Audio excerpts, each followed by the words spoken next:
Well, we heard you guys talk about, the show in general in the panel, and how it's sort of technology that's kind of current and stuff. What in particular attracted each of you, to joining Intelligence? We can go around? How you want to do it? Go ahead. Well, the script obviously was incredibly smartly written, and the characters were all fascinating to me. In particular, the character that I was asked to play.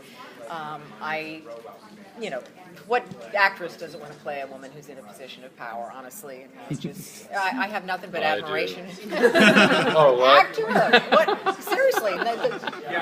Why not?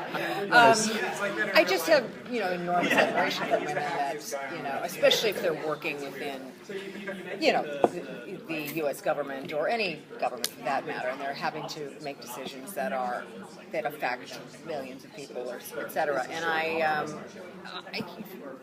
that's interesting to me, and I love the technology. That to me was not only is it current, but it just asks more questions than answers them, and I think that's important for a show because it keeps everybody interested and intrigued.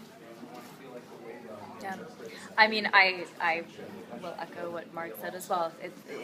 The script was just so phenomenal from the get-go. It had so many aspects to it that were so fascinating and unique, but lent itself to going so many different places. And I mean, my character is another very strong woman, and it's fun to play.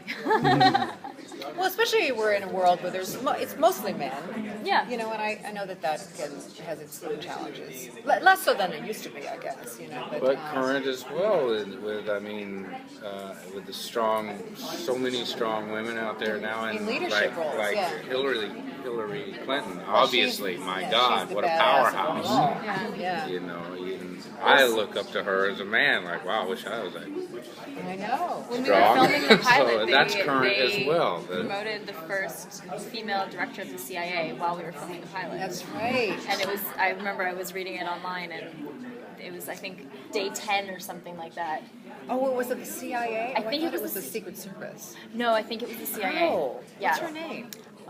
And I love the idea of that, of women more in a political decision-making position, because by nature, women, I feel they bring and preserve life. Men conquer conquest. That's our job. That's your job.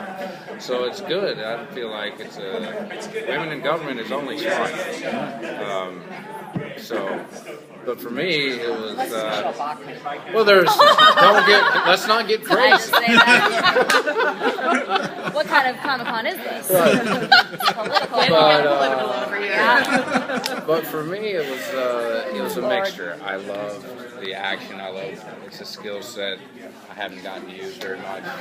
Tactical training, the martial arts thing, and I grew up with brothers wanting to be a super secret agent my whole life. So that was very intriguing, and then the technology side of it as well just made it that much more intriguing, and it's questions we're being faced with today of our technology, how do we communicate, how do we connect? We all have supercomputers within our, you have more technology in that cell phone than what they went to the moon with, or the space shuttle used. So everyone has access to that now, so it's a reality. This is a reality, and human enhancement is happening today, will continue to happen through prosthetic limbs, through quadriplegics being able to control their wheelchairs, all sorts of things like that, and it's just going to evolve to that, where we'll need a computer chip to do updates just to keep us up, with what's going on. So now Hopefully I'll be dead. No. We've had a chance to see a little bit of Gabriel's weaknesses, but when are we going to see what Riley? She doesn't have any. She's perfect, obviously. She's perfect. Except on a full moon.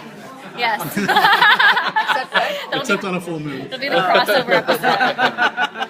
all of a sudden Gabriel's when he's like, Riley, where'd you go? And he's like, Wolf runs past him. Awesome. Sweet. In a red cape. Yeah, right?